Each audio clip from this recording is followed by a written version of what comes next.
De volta para o último bloco da entrevista com o candidato a governador, Marcos Alexandre. Candidato, eu falei no bloco anterior, perguntei sobre mobilidade urbana e citei como exemplo Rio Branco, que em alguns locais o trânsito já está quase entrando em colapso. Aí, a pergunta é, primeiro, o senhor ainda hoje recebe críticas em função dos buracos que a cidade ficou quando o senhor deixou a prefeitura, né? O governo atual prometeu asfaltar todas as ruas de todos os municípios no programa Ruas do Povo. Então, se o senhor vier a ser governador, vai ter muita cobrança em relação a isso, né? Como é que o senhor vê esse desafio? Olha, Venceslau, primeiro, que o que ficou para ser concluído é muito pouco. Eu andei o Acre todo 4 vezes esses últimos meses. Em todos os municípios as metas foram cumpridas. Hoje tem obra em Feijó, para concluir a última etapa, mas nos demais as ruas foram feitas. O desafio colocado é a manutenção, porque as prefeituras não têm usina de asfalto, têm dificuldade para manter, e acho que nós vamos ter que achar uma maneira de ajudá-las, né? Em relação a Rio Branco, ficaram algumas obras em andamento. Hoje, por exemplo, tem obra na Conquista, tem no Joafra, tem no Farrá. Nós temos 2 ruas para concluir no Esperança, Cristo Rei, a 25 de dezembro. Nós temos o Portal da Amazônia para concluir, algumas ruas do loteamento Israel de Lira. Então, o que ficou é bem menor do volume que foi trabalhado. Foi trabalhado em 48 bairros na cidade. Mais de 2.000 ruas foram feitas nesse período. Mas a manutenção é o grande desafio. Em relação aos buracos, eu deixei a prefeitura no auge do inverno. A prefeita Socorro Nery vem cumprindo o cronograma que nós deixamos de planejamento de corredores de ônibus, de manutenção. O período de manutenção é sempre o verão. E nós tivemos um inverno, é só para lembrar. Lembra, terça-feira de carnaval para quarta-feira foi a maior chuva da história, que deu aquela enxurrada em vários cantos da cidade. Mas, sobre mobilidade, nós trabalhamos nas duplicações de avenidas nos últimos anos. Todos os períodos nós buscamos, duplicando a Ceará, Antônio da Rocha Viana. Mas quase todas essas já estão precisando recapear de novo. A qualidade do asfalto. Não, mas não vamos generalizar, não, Venceslau. Eu acabei de vir aqui na Antônio da Rocha Viana, andei lá do Café Contri até a TV Gazeta, não vi buraco. Eu acabei de vir de lá. A Avenida Ceará, você pode andar ela de ponta a ponta, não tem buraco. A Avenida Getúlio Vargas, um ou outro. Os principais eixos da cidade foram duplicados.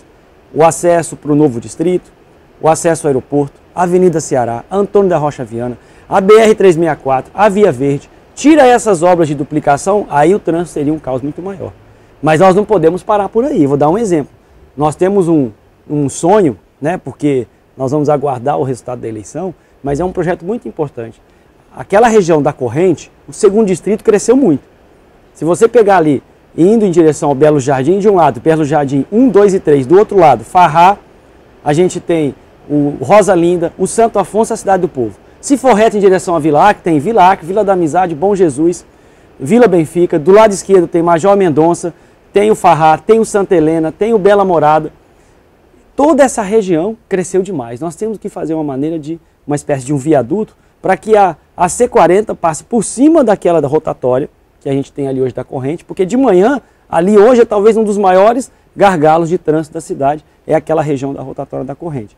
Então, são projetos que a prefeitura não tinha condição de fazer pelo volume do investimento, que eu espero poder ajudar Rio Branco. Com relação aí à decisão da eleição, todos os sites nacionais praticamente estão dando a eleição como decidida aqui no Acre já no primeiro turno, ou seja, no domingo.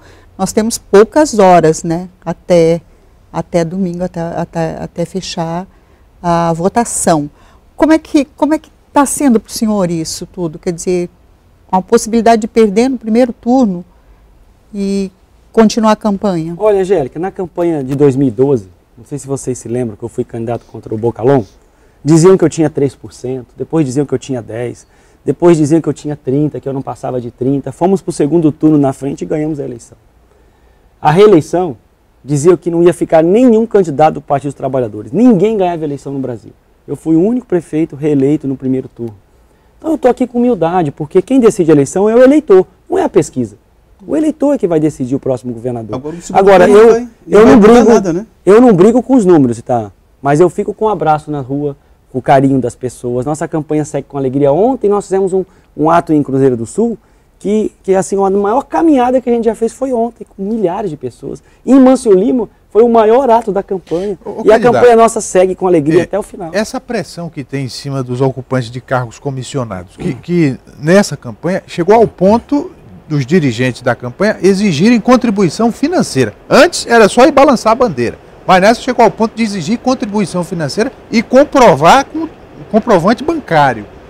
E isso daí, candidato? Cadê a alegria? Isso aí é muito constrangedor. Olha, Venceslau, se alguém foi coagido a doar, tem que denunciar. Mas você acha que vão denunciar mas, olha, ameaçados? Não é prática nossa. Eu não pedi que ninguém fizesse nenhum. Aliás, eu gravei um vídeo no Facebook para pedir doação à nossa vaquinha, que hoje a campanha permite a vaquinha. E olha, se você for olhar as doações que eu recebi, proporcionalmente foram muito menores. A nossa campanha é uma campanha que poucos recursos, se você for comparar. Então, se alguém tentou, não teve solução. Se alguém tentou, o resultado não aconteceu, porque é só você pegar a prestação de conta de cada candidato, que você vai ver que a oposição usou muito mais recursos à campanha do que a gente. Agora, se alguém se sentiu coagido, se alguém se sentiu obrigado, tem que denunciar. Candidato, quero dialogar com a pergunta que a companheira Angélica fez. Em relação a um possível segundo turno, o que muda para a Frente Popular? Afinal, quem vota, em existindo o segundo turno, quem vota Ulisses, vota em Marcos Alexandre? Olha, eu vejo, viu, Itaú, eu já participei de um segundo turno, que foi aquela campanha com o Bocalon, né? O que eu vejo que segundo turno é praticamente uma nova eleição. Porque, veja só, nesse primeiro turno, eu tive 3 minutos. Um tempo muito pequeno para você. As inserções nossas foram bem menores do que a do principal concorrente. No segundo turno, os tempos são iguais. Metade, metade. As inserções também. Os debates, ao invés de você ter debate com 5, como nós chamamos na TV Gazeta, onde 4 passaram o tempo todo atacando um só candidato, que fui eu, você passa a ter só 2 candidatos. É a oportunidade do eleitor conhecer mais a fundo esses 2 candidatos para tomar a decisão. Agora, eu queria insistir. Segundo turno é praticamente uma nova eleição, porque, veja, nós tivemos 45 dias de campanha para 5 candidatos. Segundo turno são 21 dias para 2.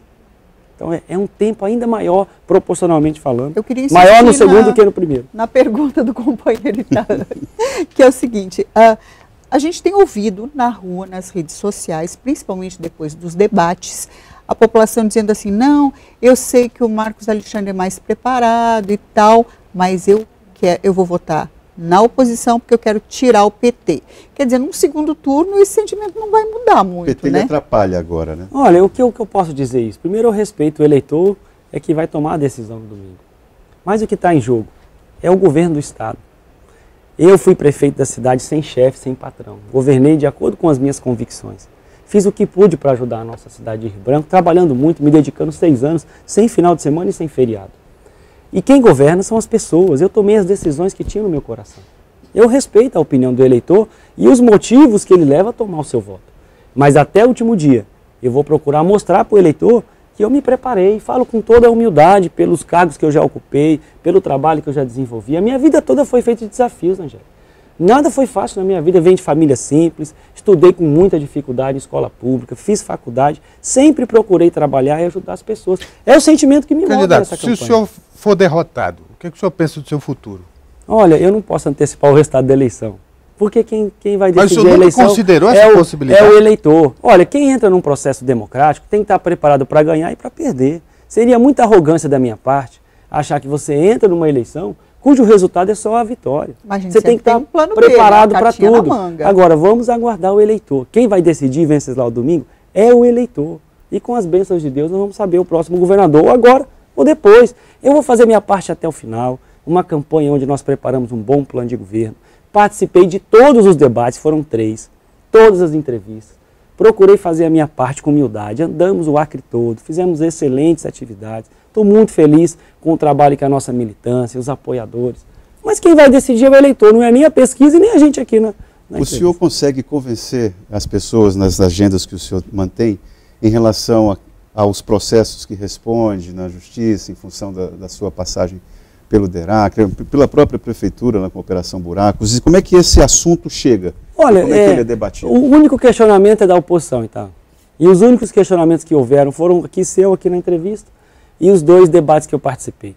Porque, primeiro, se eu tivesse qualquer condenação, eu não poderia ser candidato. A Justiça Eleitoral homologou. Todos os processos pelo qual eu tive a oportunidade de fazer defesa foram arquivados. Então, Quem está na vida pública está sujeito a ser investigado, a ser questionado. Quem trabalhou, se dedicou, quem enfrentou obras difíceis, como foi a BR-364, que é uma obra difícil, 40 anos aguardando essa integração. Aliás, você poderia explicar melhor esse raciocínio a respeito do trabalho? Segundos. Então, se ele quiser usar para isso. Eu quero agradecer as pessoas que estão em casa nos assistindo, agradecer ao Venceslau, agradecer ao Itaã, a Angélica, a TV Gazeta. Eu quero dizer que você que está em casa, nós fizemos uma campanha com alegria, buscando fazer as nossas propostas, os nossos projetos. Você que está em casa ainda pode nos ajudar, e fala aqui com toda humildade, a conversar com quem está indeciso, a analisar depois dos debates quem se preparou melhor para ser o futuro governador. Eu estou me pondo à disposição para trabalhar diuturnamente, para me dedicar, uma dedicação de vida ao nosso Estado. Veja com carinho, ainda tem 3 dias, você pode nos ajudar a virar um voto, a convencer o indeciso. E eu quero de coração dizer muito obrigado, que Deus nos abençoe. Obrigado a você que está em casa e aí a TV Gazeta pela oportunidade. Muito obrigado ao candidato Marcos Alexandre, obrigado Itaã, obrigado Angélica aqui pela participação no Gazeta Entrevista nessa temporada. Obrigado a você que nos deu a sua audiência. A gente volta na semana que vem com o Gazeta Entrevista no formato padrão, depois do primeiro turno. Se houver segundo turno, obviamente vamos entrevistar os 2 candidatos que vão estar na disputa, mas a seguir a gente vai dar essa programação dependendo do resultado da eleição. Uma boa tarde, um forte abraço, até a semana que vem.